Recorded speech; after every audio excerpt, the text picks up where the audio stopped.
Hello, and this week's tree is the white mulberry, also known as common mulberry or silkworm mulberry. So after 2 years in my new house, I was able to get around to identifying the mulberry trees along my fence line. One is a red mulberry, whose native range is eastern United States and the Americas. The second is a white mulberry, whose native range is northern China and India. Used mainly to feed silkworms, white mulberry was brought over to the United States during the silkworm trade during the 17th century. Since then, it's been invading native ecosystems around the United States. Some people believe it's been naturalized.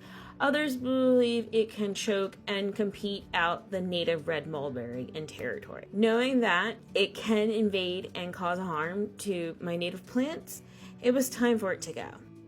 And that is what I did this weekend. White mulberry is easily identifiable by its alternating leaf shapes, which make an interesting pattern if used in art. And as I said before, its main use is to feed silkworms. But the berries are edible, and the leaves can be made into a tea that actually has medicinal benefits. But so does the red mulberry. White mulberry, or any mulberry bark, can also be used in paper making. Its long, flexible fibers make great paper. So great that Japan has been using mulberry in paper making for centuries. If you see mulberry out in the wild, feel free to forage some. It's not a fragile plant, as I learned. Took me forever to cut the trunk with a saw.